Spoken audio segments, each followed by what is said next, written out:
She treats depression from the 4th floor of her Skokie office building. She doesn't prescribe pills or antidepressants, she simply trains the brain. Her quiet, mild-mannered words walk you through the entire neurofeedback process. Now you're experiencing really good coherent breathing and deeper breathing, which is what we teach for stress reduction.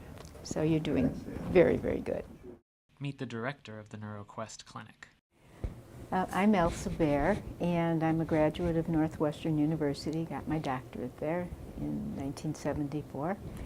And I've been a practicing psychologist for many years and began in this field of neurofeedback in 1992. We train the brain to control the body. For example, it's been used for warming hands, for controlling heart rate.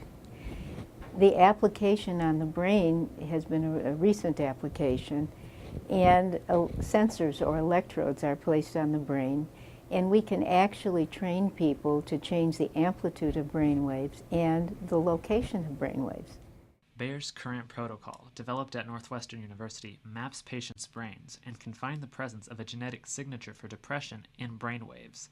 Her treatment essentially coaches the brain as it learns to control its moods and alter its symmetry if necessary. We began to experiment with people who were depressed and who wanted to try this new treatment, and to see if, number one, they had the signature for depression, which they did, and whether they could change it. And they could. Dr. Baehr and her husband, Rufus Baehr, have been practicing neurofeedback for the last 16 years, and her clinic has seen above-average success rates during that time. Well, I would say, to be modest, 75 to 85%. In actuality, maybe it's a little higher. The people who don't respond are generally people who have other things going on in their brain. For example, we have a woman who was hit by a baseball bat in her forehead and has a lot of very irregular brain activity. She's not responding right now. We have to deal with normalizing her brain before she'll really be able to respond. Despite the clinical success, Dr. Baehr says many doctors and psychotherapists remain hesitant to neurofeedback treatment. Pills continue to be the most common way to treat depression, simply because neurofeedback is less profitable for pharmaceutical companies. And other doctors just don't know a procedure like this is out there.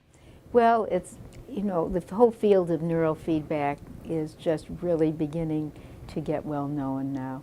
A lot of doctors, neurologists, psychiatrists never heard of it. As more and more brainwave activity studies are funded, the use of the procedure promises to be more widespread. In the meantime, Dr. Baehr has gone past merely treating depression and expanded to treat other ailments. I don't want you to be sad for too long. We'll just let it go a full minute. Keep on the sad thought. In addition to depression, we treat anxiety disorders, stroke, we treat tic disorders, epilepsy, other motor disorders. At the end of the day, it's modern-day physical therapy for the brain. And it's a therapy that's changing lives. In a way, it is. People generally start out happy and have to go down. So if we did it for 5 minutes, you'd see your whole asymmetry change. But we didn't want to do that to you.